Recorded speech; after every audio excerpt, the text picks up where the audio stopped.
Hari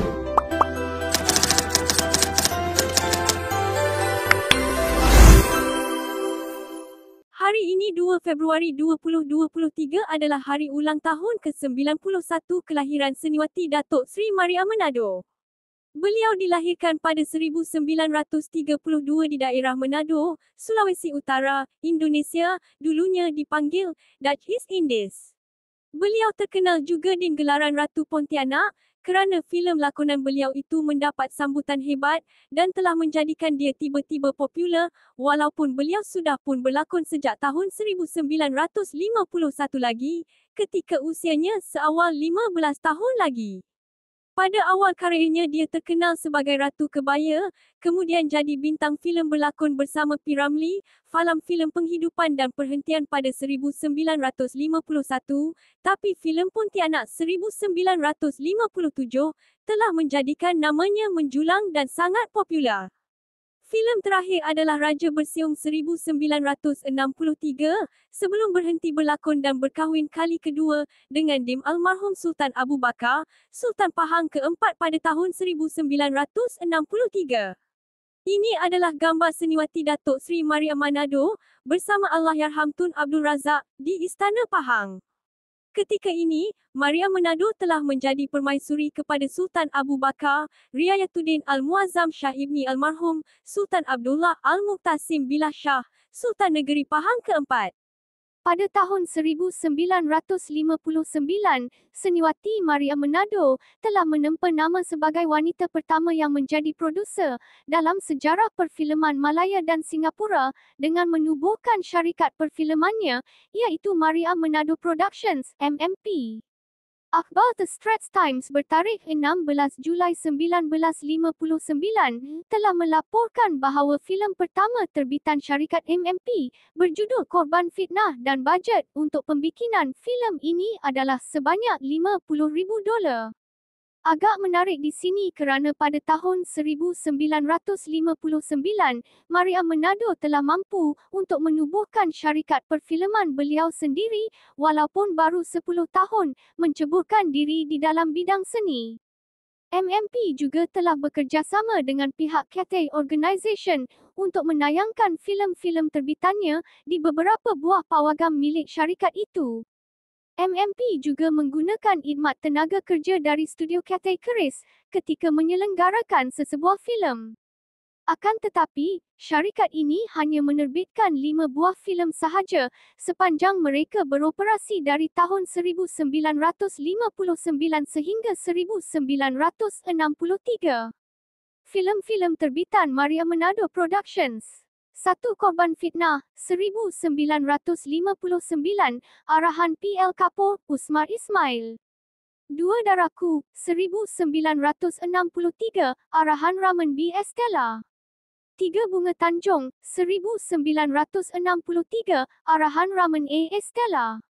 4. Raja Bersiung, 1963, arahan A.M. Baskar. 5. Pontianak Kembali, 1963, arahan Raman A. Estella.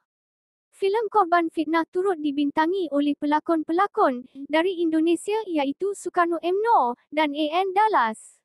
Seniman Malik Selamat pula telah berlakon dalam 3 buah filem terbitan MMP iaitu Daraku, Raja Bersiung dan Pontianak Kembali. Begitu juga dengan seniman Azali Sumantri yang telah berlakon dalam 3 buah filem terbitan MMP iaitu Daraku, Bunga Tanjung dan Pontianak Kembali. Maria Manado sendiri telah membintangi 4 daripada 5 filem terbitan syarikatnya. Beliau cuma tidak berlakon di dalam filem Pontianak Kembali. Syarikat ini kemudiannya menghentikan operasinya pada tahun 1963 setelah Maria Manado mengundurkan diri dari dunia perfilman pada tahun yang sama setelah berkahwin dengan DYMM Sultan Abu Bakar Riayatuddin, Sultan Pahang. Kisah penghijrahannya ke Singapura dan Malaya dan kisah kehidupan awal beliau sebelum menjadi pelakon terkenal. Kehilangan ayahanda pada usia 7 tahun, ibunya yang bernama Lisbeth Datulung, ketika kecil mereka sekeluarga bersama anak-anaknya berhijrah dari utara Manado ke Makassar, iaitu selatan Sulawesi, Indonesia. Beberapa tahun selepas itu, Perang Makassar telah tercetus antara Belanda, Jepun dan rakyat tempatan, sekali lagi memaksa keluarganya berhijrah dari Makassar ke Jakarta untuk mencari kehidupan yang lebih baik. Sewaktu berusia 18 tahun, Lisbeth mengikuti rombongan Ratu Kebaya yang diketuai oleh Fifi Yang, seorang pelakon terkenal Indonesia, untuk membuat persembahan di Singapura. Ketika inilah Lisbeth menukar namanya sebagai Maria Manado. Bintangnya bertambah cerah apabila menjuarai pertandingan tersebut, sekaligus mendapat gelaran Indonesia Malaya Kebaya Queen 1950. Kemudian berkahwin dengan promotor boksing dan penulis skrip filem A. Razak Sheikh Ahmad, dan akhirnya ditawarkan kontrak berlakon. Di sinilah pemilik Shaw Brothers sendiri, Rumi Shaw, menawarkan kontrak Maria bersama Malay Film Production pada tahun 1950. Beliau diberi watak utama di samping bintang muda, Shaw P. Ramlee, di mana filem ini merupakan filem ketiga beliau sebagai hero, selain Bakti dan Takdir Ilahi. Bermulalah karya Maria of Manado sebagai anak seni melalui filem pertama Penghidupan. Karya yang gemilang selama 12 tahun, dari tahun 1951 sehingga 1963, telah meletakkan nama Maria Manado di kelasnya yang tersendiri. Beliau merupakan seniwati yang mendapat bayaran paling tertinggi antara artis seangkatannya.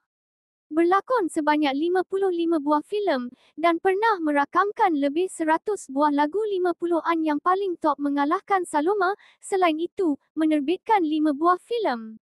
Rekod utamanya menjadi penerbit wanita pertama dalam sejarah perfilman Melayu di usia 28 tahun di bawah terbitan Maria Manado Productions, MMP. Apa yang menarik seniwati ini berjaya memikat hati yang di-Pertuan Agong, perkahwinan dengan Sultan Pahang, dan kekal bahagia di Kuala Lumpur. Datuk Seri Maria Manado atau Maria Abdullah, nama asal beliau Lisbeth Dotulung, merupakan seorang bintang filem Melayu yang termasyhur antara 1951 dan 1963. Maria Manado telah berhijrah ke Singapura dan bertukar agama ke Islam ketika berusia 19 tahun dan berkahwin dengan suami pertamanya, seorang promotor tinju dan juga penulis skrip, A. Razak Sheikh Ahmad yang berasal dari Indonesia. Sewaktu Maria berumur 17 tahun, kejelitaannya menyebabkan beliau menerima tawaran untuk menayangkan baju kebaya di Singapura dan kemudiannya di Malaya. Diiringi oleh ibu bapa saudaranya, perjalanan pada 1950 membawa Maria ke Singapura, Kuala Lumpur, Ipoh, dan Pulau Pinang. Untuk perayaan-perayaan yang istimewa, Maria serta seniwati yang lain akan dijemput ke Istana Pahang untuk mempersembahkan pertunjukan, khususnya sewaktu Hari Keputeraan Sultan. Pada salah satu daripada lawatan ini, Sultan Abu Bakar Yayatuddin melamarnya. Selepas pertimbangan yang mendalam, Maria berkahwin pada tahun 1963, sewaktu berumur 30. Perkahwinan itu bukan sahaja menamatkan kerjaya filemnya, tetapi juga menyebabkan filem-filemnya tidak boleh lagi ditayangkan di pawagam atau televisyen. Majlis Diraja Istana Pahang memerintah bahawa oleh sebab Maria merupakan permaisuri Sultan, tayangan filem-filemnya tidak dibenarkan di dalam negeri Pahang. Bagaimanapun, filemnya turut tidak ditayangkan di seluruh negara. Dengan itu, Ho Alok, pemilik kategoris tersangkut dengan filem-filem Maria. Oleh sebab filem-filem itu amat memakan ruang hawa dingin di dalam rumah Ho, dia kemudian terpaksa membuangnya kerana filem-filem itu telah menjadi suatu sumber pergaduhan dengan isterinya. Selepas kemangkatan Sultan Pahang, Maria berpindah dari Pekan ke Kuala Lumpur. Sewaktu itu, beliau memohon kepada Sultan Ahmad Shah, Sultan Pahang, kini yang mengetuai Majlis Diraja Istana Pahang, supaya filem-filemnya dibenarkan ditayangkan semula. Baginda memberikan kebenaran, akan tetapi pada waktu itu, filem-filem yang dilakonnya telah dibuang ke dalam sebuah lombong yang tidak digunakan lagi. Tidaklah diketahui mengapa Ho tidak berjumpa Maria atau muzium-muzium negeri untuk menyumbangkan filem-filem itu. Kehilangan filem-filem tersebut merupakan suatu kerugian yang amat besar, kerugian yang tidak ternilai untuk sejarah filem Malaysia. Kini, Maria berhasrat untuk menerbit dan mengarah versi baru filem Pontianak sebagai gantian supaya dapat meninggalkan tanda pencapaiannya, kali ini dalam filem berwarna. Kemasyhuran Maria, pada tahun 1957, Pontianak, ialah filem seram Melayu yang pertama. Skrip untuk filem ini merupakan hasil kerjasama dengan bekas suaminya, A. Razak Sheikh Mohamad. Maria membekalkan cerita-cerita Pontianak yang pernah didengarnya sewaktu di Indonesia dan mereka menjalinkan plot filem itu bersama-sama. Perubahannya daripada seorang wanita yang jelita menjadi seorang yang bongkok dan kemudian sebagai Pontianak menelan masa berjam-jam untuk hiasan dirinya, Maria juga perlu bersandar tanpa bergerak supaya penggambaran perubahan itu dapat dibuat sedikit demi sedikit. Berbeza dengan masa sekarang, tiadanya grafik komputer pada waktu itu untuk membuat pembetulan dan kesemuanya perlu dibuat secara manual. Bagaimanapun, filem itu mencapai tahap yang cukup realistik, sebagaimana yang dapat diperlihatkan daripada laporan tentang beberapa orang yang pingsan selepas menonton babak-babak yang mengejutkan. Tayangannya di Pawagam Cathay berlangsung selama 12 hari. Ini adalah suatu pencapaian yang utama, khususnya kerana filem Melayu tidak pernah ditayangkan di Pawagam Cathay. Maria kemudian melakon dalam dua susulan yang berikut iaitu Dendam Pontianak 1957 dan Sumpah Pontianak 1958. Sewaktu di puncak kemasyhuran, beliau diberi peranan sebagai watak jahat di samping pelakon terkenal India iaitu Shammi Kapoor dalam filem Hindi yang bertajuk Singapore. Filem tersebut menjalani penggambaran di Singapura dan Mumbai. Filem ini tampilkan Maria Menado sebagai seorang perisik jahat dan apa yang menarik dialog yang digunakan mereka English, India dan Melayu dan itu sangat membanggakan rumpun Melayu kerana filem itu hingga ke antarabangsa. Dalam jangka masa 20 tahun, Maria berlakon lebih 66 filem termasuk filem terbitan produksinya sendiri, Maria Menado Production, Production, melalui filem Siti Zubaidah pada 1961. Beliau merupakan penerbit filem wanita Melayu yang pertama. Maria sendiri memegang watak utama sebagai Siti Zubaidah. Penglibatannya sebagai produser bukan sahaja membanggakan, malah beliau telah memainkan peranan sebagai penerbit dan pelakon sekaligus yang jarang-jarang dapat dilakukan oleh seorang penerbit.